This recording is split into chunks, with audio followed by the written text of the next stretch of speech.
Something's happened to modern games in the past few years. There's yellow paint splattered around every ledge and corner, 50 tutorial pop-ups every 3 seconds, and then you're given a mission or quest that's presented as a challenge, but ends up being some mundane simple task with no real difficulty involved. Have you ever realized games feel a little too guided? Almost like it's grabbing you by the wrist and yanking you to your clearly marked objective. In today's episode of Nitpicking at the Games Industry, I wanted to home in on and examine the ever-increasing amount of yellow paint plastered around every edge, railing, and smashable crate that's used, instead of creating intuitive game design that allows the player to get immersed in the game. I'll make sure to cover a lot of points I see on this topic, so make sure to stick around. And if you enjoy the content, subscribing is always appreciated and helps me out as a smaller creator. If this video does well, I'll consider doing a follow-up video dissecting other ways games try to hold your hand. Anyways, let's take a walk down the yellow brick road.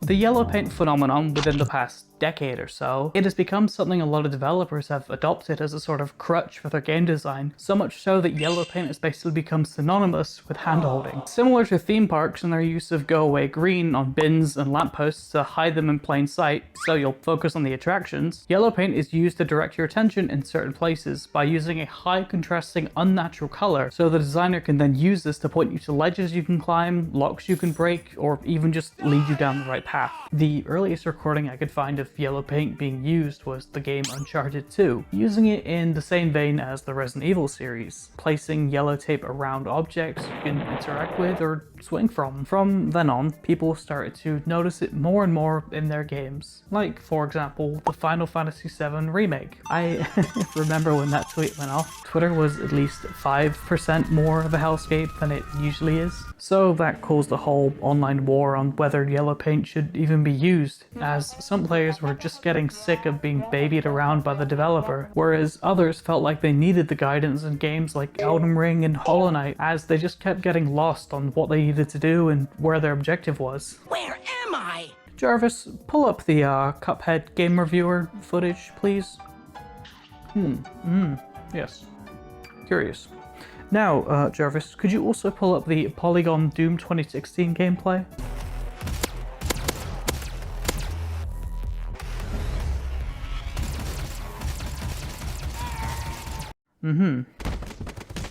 What's wrong with my arm? No, whatever. Players were pretty divided, as you can tell. So finding that balance can be tricky, but the developer needs to decide how much of a helping hand to the player they'll decide to give. One really good example of this in practice is Mirror's Edge, where they color objects you can interact with or parkour over an eye-catching red. Plus, they give it an in-world explanation calling it runner's vision, making it feel like it's part of the world and doesn't feel out of place. This allows the developers to cope and say it's part of the UI because, well, only runners can see this. Then, on the other side of the coin, we have Still Wakes the Deep. This game is honestly comical with its abundance of yellow paint. If you were to grab any game and hue shift it yellow like you're Vince Gilligan filming in Mexico, remarkable, you'd probably get the same experience. It's the perfect example of where yellow paint is overused so much that it feels completely unnatural. You see it splashed everywhere on lockers, valves, ladders, vents, switches, and so on. You even see actual yellow paint buckets and splodges directing you where to go. You'll probably see so much yellow you'd end up thinking it's some kind of blood ritual to summon the minions. Subtlety is key, and throwing stacks of yellow dye everywhere isn't exactly screaming discreet. If there's too much of it, it's gonna take you out of the gameplay experience. Some of you will even start to subconsciously rely on the paint, so when you come up to something like a fork in the road, one with yellow paint and the other a bit more inconspicuous, you'll probably default to the path lathered with Simpson skin, and won't bother to explore. If a game isn't promoting exploration very well, then it becomes very stale and linear. If yellow paint is used at every corner of the game, it's like if you had a quest marker pointing you to the exact location you're meant to go at all times. You're less likely to adventure out into other paths, and depending on the game, you could miss out on all kinds of things. It could be a shortcut or a powerful item, but you won't know because the game is just telling you to go in this direction and ignore all other paths, instead of implying you could go there, or you could check out this side path which might have some hidden goodies. Without that, it can start to feel more like a chore going from A to B rather than an enjoyable experience. Story writing and huge set pieces might be able to help, but it can't save a game's poor design.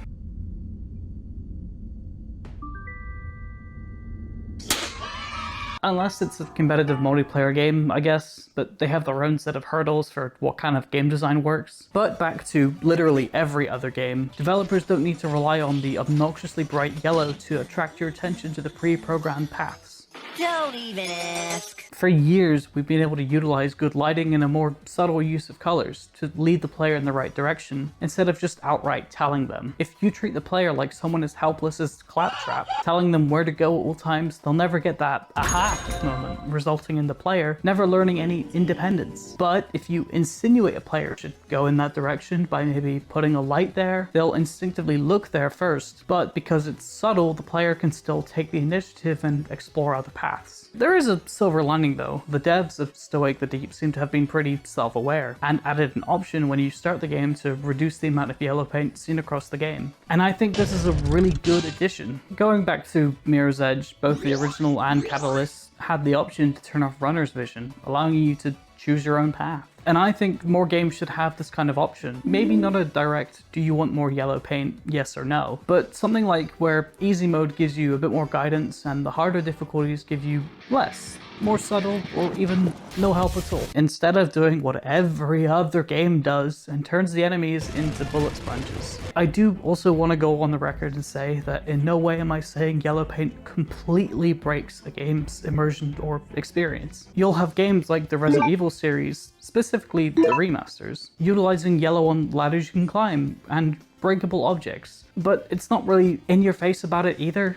Well, most of the time. And if you really don't like it, well, if you're on PC, you could just mod it out, I guess. Games as a whole are completely subjective, so a lot of this comes from my own findings and personal perspective, but in my opinion, the issue with yellow paint heavily depends on how the dev actually ends up implementing it. Since small shiny bits of yellow on interactables to differentiate them from regular props aren't really that handholdy compared to half the game being slathered in yellow, to make sure the IGN or Polygon reviewer doesn't accidentally end up getting lost and ends up giving the game a bad score. Oh, here's also the obligatory mention of the Stanley Parable yellow paint adventure line. I didn't know how else to fit it in the video, but I just really wanted to point it out. So, what are your thoughts on yellow paint? Anyways, I think that's just about everything I can really say about yellow paint, so I'll just wrap things up quickly here. As I said at the start, if this video does well, I'll consider doing a follow-up exploring other ways games have tried to guide you. So anyway, if you liked the video, subscribing is always appreciated.